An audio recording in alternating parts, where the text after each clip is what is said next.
Nós vamos começar com uma introdução e, se der tempo, nós entraremos ainda hoje na primeira dessas 7 cartas. O livro do Apocalipse foi escrito por João e é amplamente aceito que este João é o apóstolo. Grande parte dos teólogos aceitam João apóstolo como o autor, como aquele que redigiu o livro de Apocalipse. E esse livro ele foi escrito provavelmente próximo do ano 95, durante o reinado de Domiciano. Foi um cruel imperador. Então o livro do Apocalipse ele foi escrito num contexto de grande perseguição. Os cristãos estavam sendo terrivelmente perseguidos por causa da sua fé. Os cristãos estavam sendo terrivelmente perseguidos porque não aceitavam o imperador como Deus e algumas outras divindades como Deus. Então eles estavam sendo pressionados a renunciarem à fé e a aceitarem o culto ao imperador.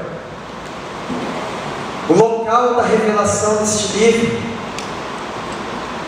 do conteúdo de todo o livro de Apocalipse a João, foi a ilha de Patmos. João estava exilado. Como um dos líderes da igreja naquele período, ele havia sido capturado e mandado a Patmos. Patmos era uma colônia penal romana. Era lá que Roma mandava principalmente os presos políticos, aqueles que se rebelavam contra o império. E João se encontrava naquela ilha quando ele teve a visão e foi revelado a ele o conteúdo do Apocalipse. Naquela ilha os presos eles perdiam todos os seus direitos civis, perdiam os seus bens materiais.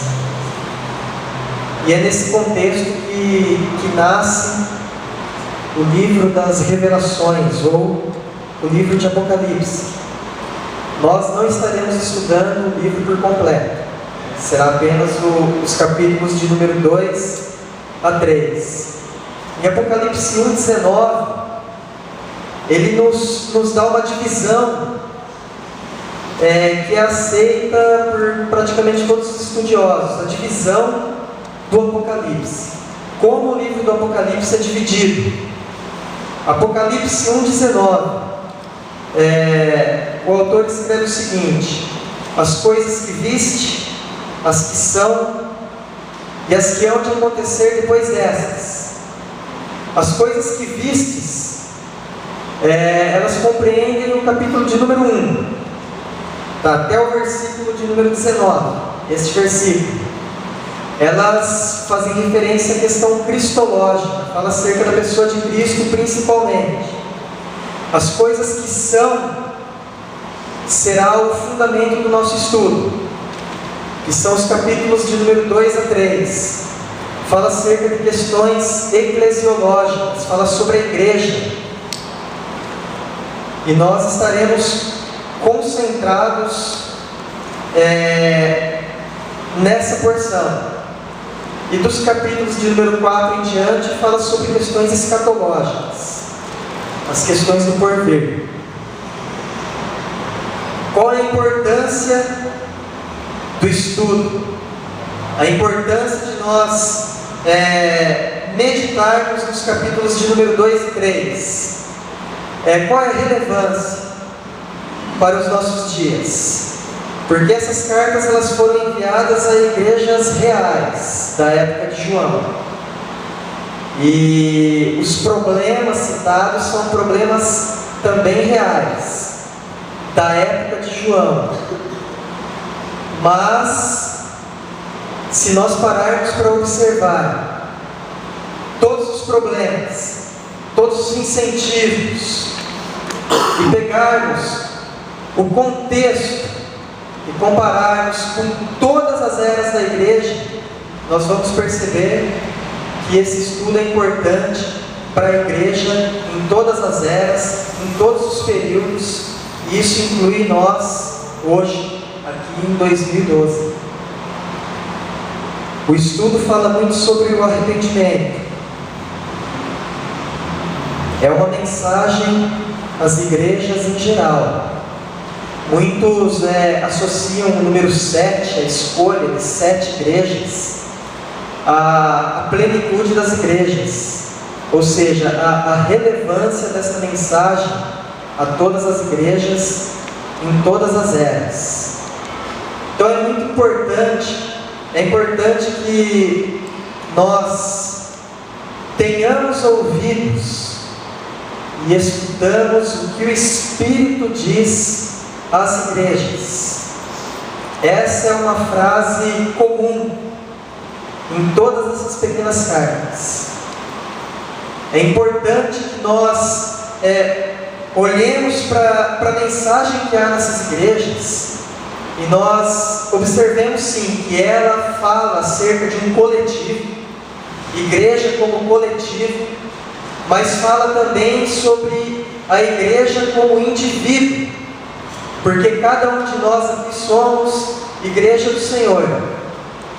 É importante então que nós tenhamos ouvidos para ouvir.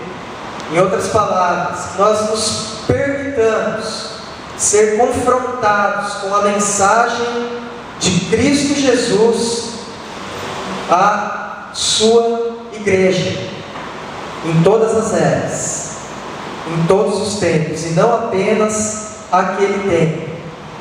É importante observar também que os perigos que assolavam aquela igreja, aquelas igrejas, vamos dizer assim, ainda jovens, no princípio, no primeiro século da igreja do Senhor Jesus Cristo, são os mesmos problemas que assolam as igrejas em todos os tempos, incluindo o nosso, que é a frieza espiritual, que é as perseguições, quer sejam elas físicas, quer sejam morais, e a introdução de heresias, o perigo de lobos devoradores que penetram no meio da igreja.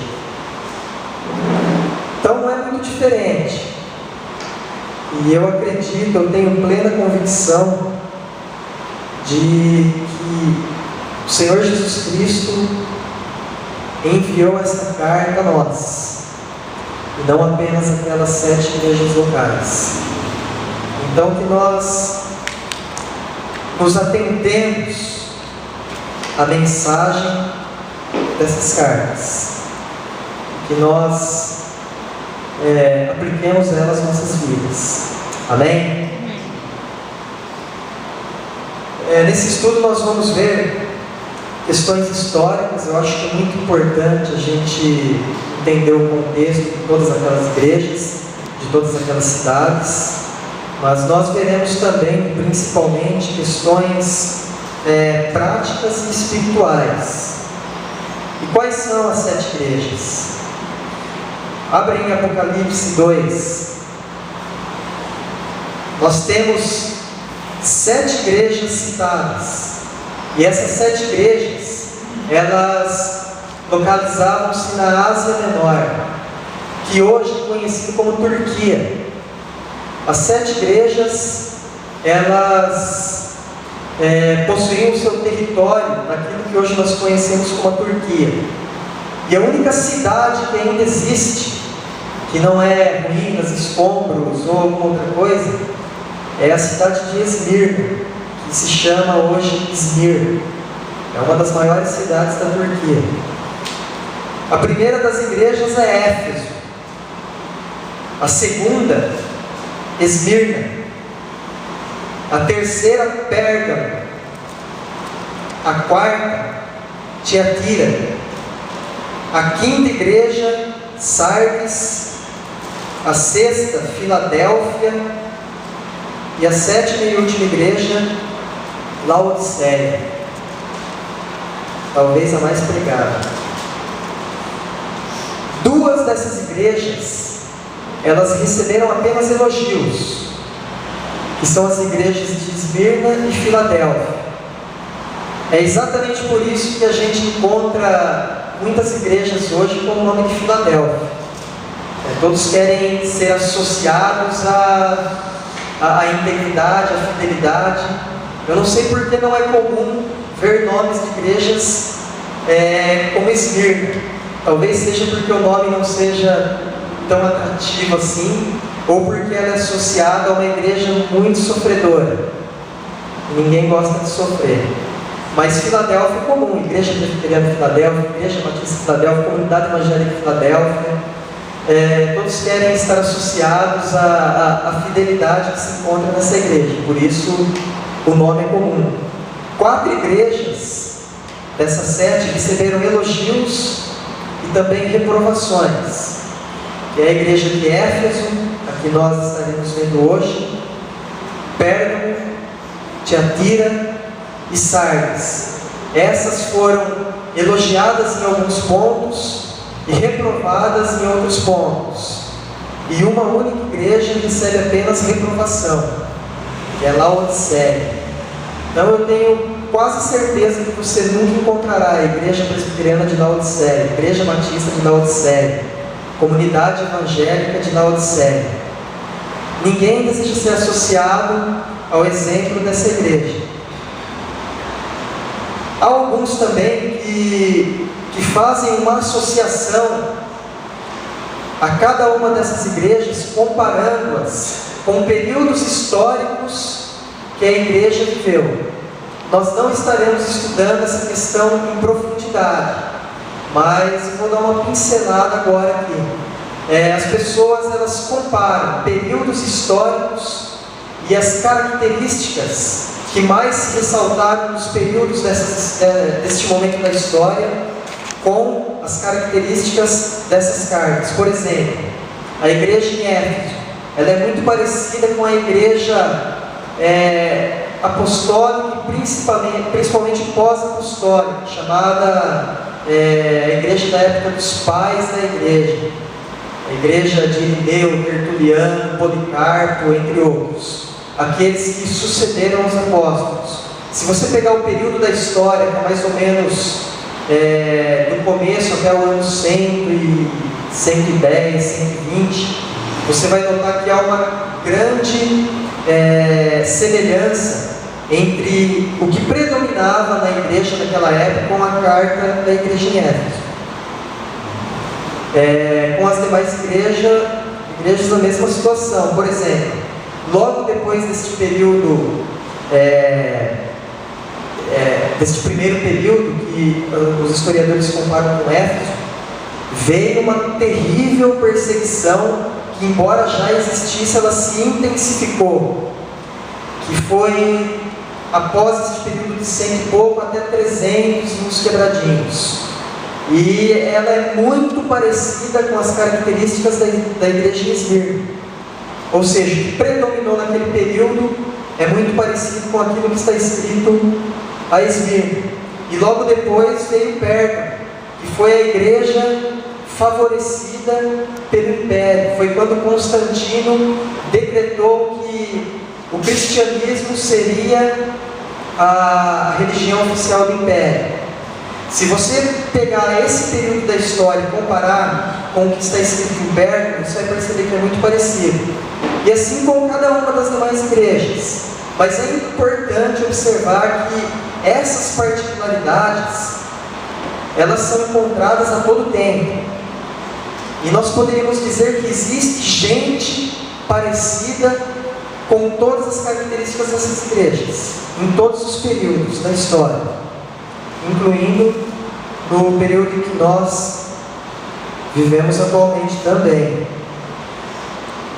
E o mais importante, esse estudo ele nos ensinará que, independente do momento histórico, como eu acabei de dizer, mas agora trazendo para o indivíduo, independente do momento que nós vivemos, que nós passamos, Cristo ele sempre se apresenta como soberano Senhor da igreja, e com a resposta às necessidades particulares de cada igreja. Isso inclui o coletivo e o indivíduo.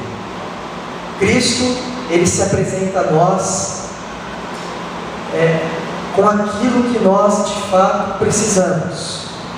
É comum nós ouvirmos uma palavra, uma pregação, um cântico, alguma coisa, e nós falarmos: Deus falou comigo. Quem nunca teve esse tipo de experiência? Todo cristão tem. Deus falou comigo, eu precisava ouvir isso. Quer seja um consolo, quer seja uma repreensão. Ou seja, Cristo conhece a sua igreja e Ele fala à sua igreja. No capítulo 1 nos mostra que Ele está andando por entre os castiçais. E o próprio Cristo diz: olha, os castiçais são as igrejas. Ele detém em suas mãos as estrelas. As estrelas são comparadas aos líderes espirituais das igrejas. Então ele está caminhando no meio da igreja, ele sempre andou no meio da igreja e ainda anda. Ele conhece a necessidade de cada igreja, de cada pessoa.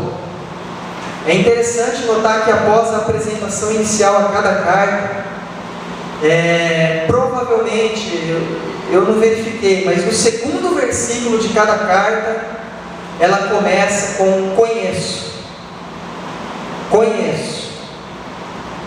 Conheço as tuas obras. Ele conhece, Ele é aquele que sonda mente e coração. Ele sabe descortinar coisas que muitas vezes passam despercebidas aos nossos olhos. Foi isso que Ele fez em Éfeso, uma igreja perfeita aos olhos humanos. Ele descortina, Ele descobre, e quando Ele descobre, a pessoa é confrontada e ela não pode de maneira alguma falar: é mentira. Ele conhece, Ele anda no meio da igreja, e isso é um consolo. Isso é um consolo. Ele anda no meio da igreja e se importa com a igreja. Qual é o remetente da carta? O remetente é o Senhor Jesus Cristo. Quem escreveu foi João, mas o remetente é o nosso Senhor Jesus Cristo. E Ele, vocês vão perceber no decorrer do estudo, que Ele se apresenta de uma forma diferente em cada uma dessas igrejas, porque cada uma dessas igrejas precisava de uma manifestação em específico do caráter e da pessoa do nosso Senhor Jesus Cristo. A apresentação de Cristo a cada uma dessas igrejas tem a ver com a necessidade daquela igreja. Vocês vão observar isso. Por Ele conhecer, Ele sabe como se apresentar, e a apresentação dele é eficaz. Nós veremos que a igreja, comunidade ou indivíduo, nem sempre é aquilo que aparenta ser quando ela é examinada por Jesus Cristo. As aparências enganam. Por exemplo, Esmirna, uma igreja pobre, perseguida, escorraçada. Cristo olha e diz: você é rico, você é muito rico. Laodiceia, igreja riquíssima, Ele diz: você é pobre, você é pobre. Nem sempre aquilo que aparenta ser é. Cristo conhece a sua igreja. E nós veremos também que Cristo sempre oferece oportunidade de arrependimento. ou traz uma palavra de incentivo, de consolo àquelas que estão no caminho certo. E nós também veremos que há recompensas prometidas aos vencedores. Quem são esses vencedores? Será que é uma classe diferenciada de crentes, super crentes? Não. Os vencedores são aqueles que fazem parte da verdadeira igreja do nosso Senhor Jesus Cristo, porque são apenas vencedores por causa de Cristo. Então, os vencedores fazem parte da verdadeira igreja do nosso Senhor Jesus Cristo.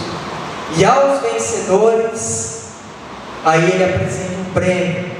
E esse prêmio também tem a ver com a característica de cada igreja em particular aqui. Destinatário, para quem foi enviado a carta? Primeiramente ao anjo da igreja. Todas as cartas elas iniciam-se dessa forma. Ao anjo da igreja em, e aí cita o nome da cidade ao qual está a igreja, escreve. É quase que unânime, e por isso mesmo eu vou seguir essa linha de pensamento, que o anjo da igreja faz referência ao líder ou à liderança espiritual de determinada igreja. Primeiro destinatário é o anjo, mas nós podemos entender também que é a comunidade toda. E acima de tudo nós podemos compreender, como já foi dito aqui, que é a todas as gerações de cristãos em todas as eras. Eu queria fazer um comentário a respeito desse anjo da igreja. Muitas vezes eu me sinto assim, constrangido em relação a esse termo ser feito para pastores. Mas eu fiz um estudo uma vez, o original dessa palavra, ele teria sido melhor traduzido para nós como mensageiro. Ele faz uma referência ao anjo, ser espiritual criado por Deus, porque muitas vezes Deus usava os anjos, seres espirituais, como mensageiros de Deus. E então ali naquela ocasião, para João foi revelado dessa forma. Mas a tradução mais correta para nós seria o mensageiro da igreja, o responsável da igreja, como você falou. E é interessante que Deus envia a palavra para esse responsável, para esse líder. E o líder tem a liberdade de guardar a palavra só para ele ou compartilhar com a igreja. De repente vem uma palavra de repreensão para a igreja, mas eu não quero constranger a igreja, então eu guardo ela só para mim. Eu estou assumindo uma responsabilidade sobre a minha vida, sobre o meu ministério, e não está compartilhando com a igreja aquilo que Deus falou que deveria ser compartilhado. Mas se eu fizer isso, o povo vai se revoltar, vai assustar. Né? Então, só assim frisando essa questão do anjo da igreja, ela realmente se refere ao líder, ao pastor ou bispo, como era chamado na época, que estava sobre a igreja. Amém. É isso aí. Alguém tem mais um comentário? Porque a gente está prestes a entrar na primeira carta. Então vamos ler Apocalipse 2, de 1 ao 7. Eu vou pedir ao pastor que leia Apocalipse 2, de 1 ao 7. Ao anjo da igreja em Éfeso escreve: estas coisas diz aquele que conserva a mão direita as 7 estrelas e que anda no meio dos 7 candeeiros de ouro. Conheço as tuas obras, tanto o teu labor como a tua perseverança, e que não podes suportar homens maus, que puseste a prova os que a si mesmos se declaram apóstolos e não são, e os achastes mentirosos. E tens perseverança e suportaste provas por causa do meu nome, e não te deixaste esmorecer. Tenho, porém, contra ti que abandonaste o teu primeiro amor. Lembra-te, pois, de onde caíste, arrepende-te e volta à prática das primeiras obras. E se não, venho a ti e moverei do seu lugar o teu candeeiro, caso não te arrependas. Tens, contudo, a teu favor que odeia as obras dos nicolaítas, as quais eu também odeio. E tens ouvidos. Quem tem ouvidos, ouça o que o Espírito diz às igrejas. Ao vencedor dar-lhe que se alimente da árvore da vida e se encontra no paraíso de Deus. Um breve resuminho. A igreja de Éfeso é ortodoxa, fiel à doutrina, é uma igreja trabalhadora, é uma igreja fiel nas provas por causa do nome de Cristo, mas é uma igreja que perdeu a capacidade de amar, sobretudo Jesus. Talvez pudéssemos comparar esta igreja como uma esposa que não trai o marido, mas também não lhe devota mais amor. Esse é o breve resumo. A gente vai ver agora de maneira detalhada cada ponto desta carta. E a primeira delas eu achei por bem fazermos uma apresentação da cidade de Éfeso. Como foi a cidade de Éfeso na época em que esta carta foi escrita ao líder daquela igreja, àquela igreja. Éfeso, amada igreja, era a maior, a mais rica e a mais importante cidade da Ásia Menor. Ela possuía o porto mais importante, provavelmente era a entrada obrigatória para quem viajasse pela Ásia. Era uma cidade muito conhecida, muito importante. Éfeso, ela era a sede da igreja do templo de Diana.